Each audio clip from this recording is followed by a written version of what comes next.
60 years. That's how long it's been since these songs first hit the airwaves. 60 years since they changed music forever. But here's the thing, they don't feel old. They still sound electric, still hit like a freight train, still live in our bones like they were released yesterday. From the British invasion to raw American soul, 1965 was the year of revolution. A year when rock got louder, lyrics got sharper, and pop music cracked wide open. Some of these songs became anthems, some sparked riots, others made history in ways no one saw coming. And now, in 2025, they're turning 60. Join us in this video as we take a look at 20 iconic songs that turned 60 in 2025. Number 1. Help, the Beatles. I need somebody help, not just anybody help. Help, I need somebody. The cry was real. John Lennon wasn't just writing a song, he was screaming into the void. The Beatles were the biggest band on the planet, but Lennon, he was drowning in it. The fame, the pressure, the constant deafening noise of Beatlemania. So he wrote Help as a plea, a raw, desperate confession wrapped in a pop song. And the world, they danced to it. The track explodes with urgency. That opening chord, a punch to the gut. Then the vocals crash in, fast and frantic, like someone running from something they can't escape. The harmonies swirl, the drums push forward, and before you even process it, the song is over.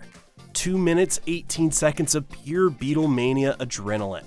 But look closer and you'll see the cracks. The mop-top innocence was fading. The Beatles weren't just singing love songs anymore. They were searching for something deeper, and Help was just the beginning. Number 2, Ticket to Ride, the Beatles. She's got a ticket to ride, and she don't care. If Help was a cry for salvation, Ticket to Ride was the sound of the Beatles stepping into the unknown. It's heavy, dark, relentless. That chugging drum beat like a train rolling down the tracks, unstoppable. The guitars sharp and icy, cutting through the air, and the harmonies uneasy, off-kilter. Not the usual bright, bubbly Beatles sound. She's got a ticket to ride and she don't care. There's a bitterness here, resentment. Lennon called it one of the first true heavy rock songs, and he wasn't wrong. That pounding rhythm, that eerie detached vocal delivery, it's 1965 pushing into the future. But what's it about? A breakup, maybe? Or something deeper? Some say Ticket to Ride was about prostitution in Hamburg, where the Beatles cut their teeth. Others think it was just Lennon sulking over a lost lover. Either way, it didn't matter.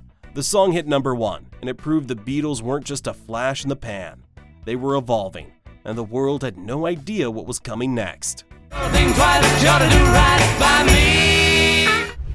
Number 3, I Can't Get No Satisfaction, the Rolling Stones.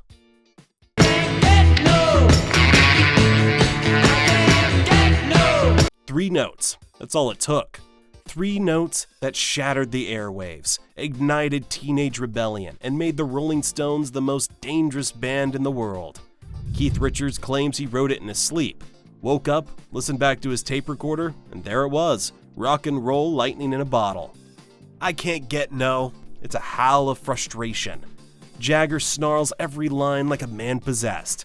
Too much noise, too many ads, too much pressure. He's sick of it all. And those guitars? Fuzzy, dirty, almost violent. The song wasn't supposed to sound like this. But when Richards plugged his guitar into a distortion pedal, something unholy was born. And the world lost its mind. Radio stations banned it. Parents hated it. Kids played it anyway. It was sex, rebellion, rock and roll. The Stones had arrived, and they weren't going anywhere. Number 4, The Last Time, the Rolling Stones. Well, this could be the last time. This could be the last time. Before I Can't Get No Satisfaction made them untouchable, before they became the kings of sleaze and swagger, the Rolling Stones had something to prove, and this was their moment. Well, I told you once and I told you twice. The Last Time wasn't just a song, it was a warning, a thinly veiled threat wrapped in one of the catchiest riffs of the 60s. That chiming guitar line, slicing through the mix like a switchblade, locked the song into your skull. The drums stomp, the bass snarls, and Jagger, he delivers every word with a sneer. This wasn't the polite, well-mannered British pop the world was used to. This was raw, arrogant, untamed, and it worked. The song shot to #1 in the UK, cementing the Stones as more than just a bluesy cover band. This was their first major hit written entirely by Jagger and Richards, and it was proof that they could go toe-to-toe with the Beatles in the songwriting game. But here's where it gets interesting. That unforgettable guitar riff, it wasn't entirely original. The Stones had borrowed it from the Staple Singers' gospel song, "This May Be the Last Time," but instead of a church hymn, they turned it into a swaggering anthem of vengeance and heartbreak.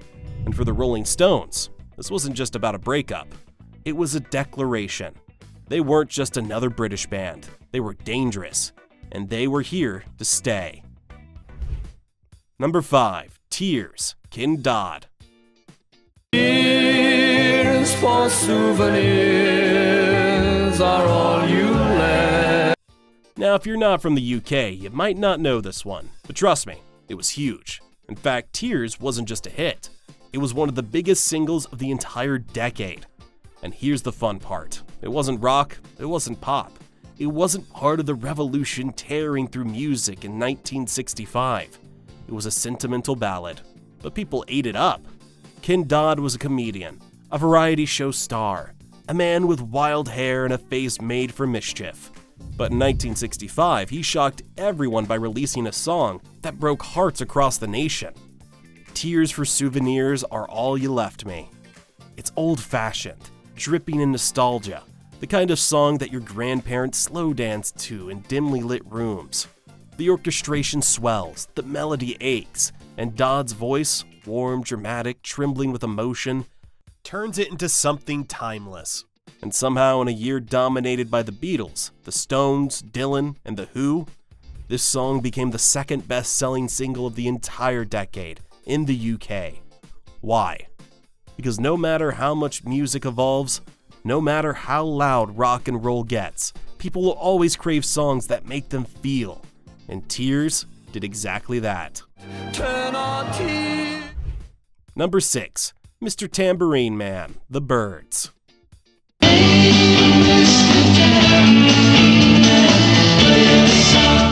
When the Byrds plugged in and strummed those impressive 12-string chords, folk music wasn't just folk anymore. It was something new, something bigger. It was electric. Hey, Mr. Tambourine Man, play a song for me. 1 year earlier, Bob Dylan had written this song as a wandering poetic folk epic, a song filled with dreamlike images and endless verses. But when the Byrds got a hold of it, they stripped it down, tightened it up, and gave it a shimmering, hypnotic groove. And in the process, they invented folk rock. Roger McGuinn's guitar rings out like a bell, his voice floating over the music like it's caught in a summer breeze. The harmonies, angelic. The rhythm, mesmerizing. And just like that, Dylan's words, once meant for dimly lit coffee houses, were blasting out of radios everywhere. It was a game changer. Suddenly, folk artists realized they didn't have to stay acoustic. They could plug in, turn up, and still keep their poetic soul intact. And Dylan? He was paying attention. Just a few months later, at the Newport Folk Festival, he'd step onto the stage with an electric guitar in his hands. The crowd would boo, the folk purists would rage, but the future of music had already arrived. And the Byrds were leading the charge. Number 7, Eve of Destruction, Barry McGuire. Tell me over and over again, my friend. You tell me over and over and over again, my friend, how you don't believe we're on the eve of destruction. It wasn't just a song, it was a warning. In 1965, the world was on edge. Vietnam was escalating. The Cold War loomed. Protests were breaking out across America. And then this song hit the airwaves like a grenade. Barry McGuire's voice, ragged, furious, desperate. He wasn't singing, he was shouting, spitting out every lyric like he was running out of time. The drums marched forward like a funeral procession. The melody, haunting. And the lyrics, they called out everything. War, racism, political lies. Teenagers being sent off to die. This wasn't a song for the radio. It was a battle cry, and the backlash was instant. Some stations refused to play it. Politicians condemned it. The right-wing press lost their minds. How dare a song tell the truth? How dare music reflect the rage simmering beneath the surface? But here's the thing, it didn't matter, because young people heard it, and they understood. Hate your next-door neighbor, but don't forget to say grace? Yeah, that hit hard. Eve of Destruction was a fireball, a protest anthem that forced people to listen. And once they did, they couldn't unhear it. Number 8, Yesterday, The Beatles. She had to go, no, no. One voice, one guitar, one of the most beautiful melodies ever written. Yesterday, all my troubles seem so far away. It's the most covered song in history. Over 2,000 artists have recorded it, but no one has ever sung it quite like Paul McCartney did that first time. There's no flash, no harmonies, no Ringo's backbeat. Just McCartney, stripped down, aching with nostalgia. And that's what makes it a classic. It's not about one specific heartbreak, it's about all of them. The quiet sadness of realizing you can never go back, that life is always moving, always changing, always slipping away. And here's the crazy part. The Beatles almost didn't release it. McCartney thought it was too different, too soft, not Beatles enough. Even the rest of the band wasn't sure. No drums, no electric guitars, just a string quartet. But then the world heard it, and nothing was ever the same. It was the moment McCartney proved he wasn't just a pop star. He was a songwriter for the ages. And yesterday, it was forever. Number 9, My Generation, The Who. I hope I die before I get old. The Who weren't here to be cute. They weren't here to be polite. They were here to burn the whole thing down. And this song was gasoline on the fire. The bass line was thundering and relentless. The drums, Keith Moon attacking his kit like a man possessed. The guitars were sharp, jagged, and snarling like a rabid dog. And then Roger Daltrey, stuttering, spitting, sneering through every word. I hope I die before I get old. It wasn't just a lyric, it was a mission statement. This wasn't a song for the older generation. This was for the kids, the mods, the rebels, the ones who were tired of being told to sit down and shut up. And the sound, pure chaos. Pete Townshend's guitar clashing like thunder. Keith Moon smashing his drums into oblivion. By the end of the song, it barely holds together. The band isn't just playing music anymore, and that's what made it a classic, because My Generation wasn't just a hit, it was a revolution. Generation. Number 10, Like a Rolling Stone, Bob Dylan. How does it feel? Like a Rolling Stone by Bob Dylan is one song that cracked open the future of music. Once upon a time, you dressed so fine, threw the bums a dime in your prime. Like a Rolling Stone wasn't just another folk song, it was a revelation, a 6-minute masterpiece that obliterated every rule of pop music. No sugar-coated love story, no catchy chorus, just pure venomous poetry. And that voice, it was raw, unfiltered, spitting out every line like he was watching the whole world collapse and laughing through the wreckage. Who was he singing about? A fallen debutante? A former lover? America itself? It didn't matter, because everyone who heard it felt it. And the music, that pounding piano, those swirling guitars, that electric organ humming like a preacher at the gates of hell. It sounded like nothing before it. At first, Columbia Records didn't want to release it. Too long, too weird. But the DJs, they couldn't get enough. They played it anyway, over and over, and within weeks, it was a hit. Dylan had rewritten the rules. After Like a Rolling Stone, pop music would never be the same again, and never would Dylan. Number 11, California Girls, The Beach Boys. I wish they all could be California. Just as Dylan was tearing music apart, the Beach Boys gave us a dream. Well, East Coast girls are hip. The moment those harmonies hit, you feel it. That slow, cinematic intro. Like the sun rising over the Pacific. Then boom, the drums crash in, the rhythm swings, and suddenly you're flying down the California coastline with the wind in your hair. Brian Wilson wasn't just writing pop songs anymore. He was creating symphonies. And this one, it was his love letter to the American dream. The lush harmonies, the intricate layers of sound, that playful bouncing bass line that makes you want to dance barefoot in the sand. Every note shines. And here's the wild part. Brian Wilson wrote it while tripping on LSD. Yeah, that bright, sunshiny anthem, born from a psychedelic haze. And that's what made the Beach Boys so special. They weren't just about surfing and hot rods anymore. They were chasing something deeper. And California Girls, it was a taste of the magic they were about to unleash on the world. Number 12, I Got You, I Feel Good. James Brown. So good, I got you. Oh! Whoa, I feel good. From the first note, it grabs you by the soul. The horns blast like a fanfare from the heavens, the bass struts, the drums snap like a whip, and then James, sweating, howling, moving like a bolt of lightning trapped in human form. He doesn't just sing, he commands every hey, every ow. It's a masterclass in energy, and the groove was simply unstoppable. This wasn't rock, this wasn't pop, this was the birth of funk. I Got You, I Feel Good wasn't just a hit, it was a blueprint. Every funk and soul track that came after, it all started here.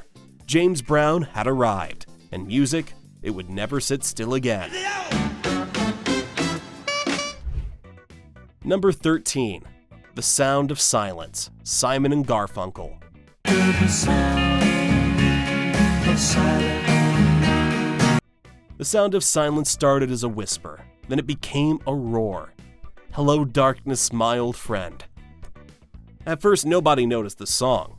Simon and Garfunkel released it in 1964, and it sank without a trace. Their career was dead before it even began. Paul Simon packed his bags and left for England. Art Garfunkel went back to school. Then something incredible happened. A radio DJ in Boston started playing it, then another, and another. The song began spreading like wildfire. But there was a problem. It was too quiet. So in 1965, without even telling Simon and Garfunkel, the record label remixed it. They added drums, electric guitar, turned it into a folk rock anthem. And suddenly, it was everywhere. By the time Paul Simon found out, the song was already a #1 hit. And with it, a generation had found its voice. This wasn't just a song, it was a feeling. The quiet alienation of the modern world. The loneliness of crowded streets. A warning that nobody was listening. Simon and Garfunkel were stunned. They hadn't just made a hit, they created a masterpiece. Number 14, Turn, Turn, Turn, The Byrds.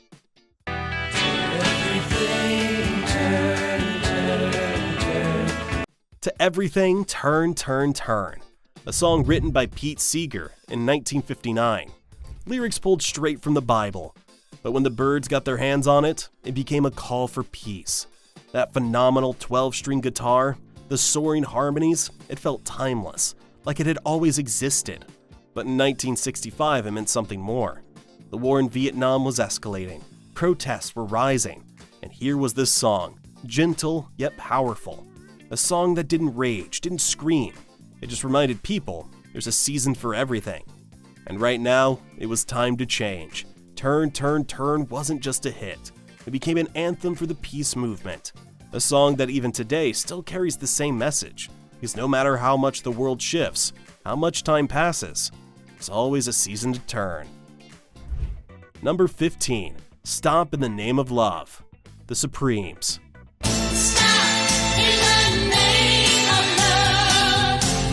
Stop in the name of love. One line, one command, and instantly you see it. Diana Ross, Florence Ballard, and Mary Wilson striking that iconic pose. One hand out like a traffic cop at the gates of heartbreak. This wasn't just a song, it was a moment frozen in time. The beat was irresistible. The melody was silky smooth and the harmonies were perfectly polished. And Diana Ross, she was cool, elegant, and in complete control. By 1965, the Supremes were unstoppable. Hit after hit, they were proving black female artists could dominate the charts. And with Stop in the Name of Love, they didn't just score another #1. They created one of the most legendary pop songs ever. Because even today, the second that chorus hits, you stop. Number 16, In the Midnight Hour, Wilson Pickett. I'm gonna wait till the midnight hour. Within the Midnight Hour, Wilson Pickett unleashed one of the most electrifying soul songs of all time. That beat, sharp, driving, relentless. It doesn't just move, you feel it in your bones. The guitar snaps, the horns sizzle, and the bass rolls like a wave, steady and unstoppable. This wasn't polished, sweet-voiced Motown. This was Southern soul. Dirty, sweaty, full of grit. And the reason it hit so hard? Pickett wasn't alone. He had the legendary Stax musicians backing him up. And together, they created a sound so powerful that it defined the sound of a generation. In the Midnight Hour wasn't just a hit, it was a movement. Because after this, soul music would never sound the same again. Number 17, I Can't Help Myself, Four Tops.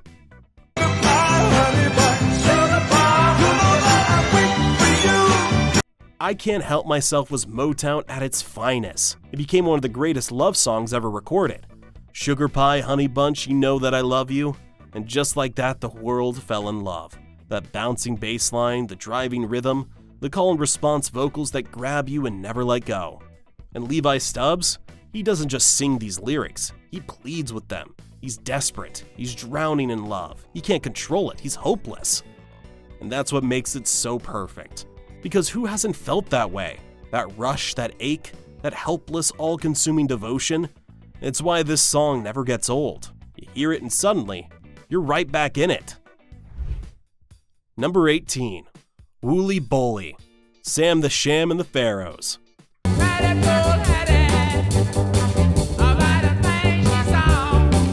What was Wooly Bully really about? Who knows? But by the time you figure it out, you're already dancing. Because Wooly Bully wasn't about making sense. It was about pure, reckless fun. That organ riff, wild. That sax, chaotic. The rhythm, loose and rowdy, like a bar fight about to break out. And Sam the Sham, a rock and roll madman in a turban. This song shouldn't have worked.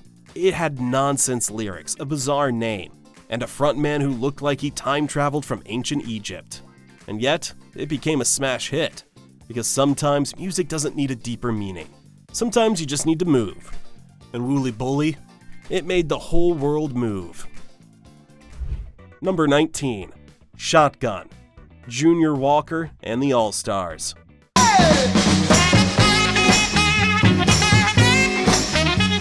From the very first blast of that saxophone, you know exactly what's about to happen. This isn't just a song, it's a warning. The groove was deep, heavy, and unstoppable. The drums kick in like a punch to the chest. The guitar chops through the mix like a razor blade, and then Junior Walker, growling, screaming, blowing his sax like he's calling down thunder. This wasn't just polished radio-friendly soul coming out of Motown's biggest stars. This was raw, sweaty, full-throttle R&B.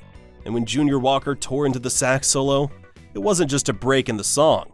It was a moment of pure, uncontrollable energy. This wasn't music to sit still to. This was music to move to. And with Shotgun, Junior Walker didn't just score a hit. He set dance floors on fire. Number 20, Can't You Hear My Heartbeat? Herman's Hermits. Can't you hear the pounding of my heartbeat? You're the one I love. The world was moving fast in 1965. Too fast. Guitars were getting louder. Drums were getting heavier. The British invasion had turned into a full-on revolution. And rock and roll was no longer just about love songs and teenage dreams. But then, a voice cut through all the noise. Bright, innocent, full of pure giddy excitement.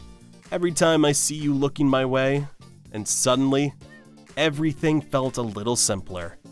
This was Herman's Hermits, and their frontman Peter Noone, he wasn't trying to be a rebel. He wasn't here to start a riot. He was just a boy madly in love. And when he sang those words, "Can't you hear my heartbeat?" it wasn't a question, it was a confession. The drums tapped along, light and steady, like the nervous rhythm of young love. The guitars bounced, the melody soared, and suddenly the whole world was smiling. Because while the Stones were singing about not getting satisfaction, and the Beatles were singing about needing help, Herman's Hermits, they were just falling head over heels. It was sweet, it was simple, and it was massive. For 2 weeks, this song sat at number 2 on the Billboard charts, blocked only by the supreme "Stop in the Name of Love." And for a brief shining moment, Herman's Hermits weren't just another British band. They were the sound of happiness.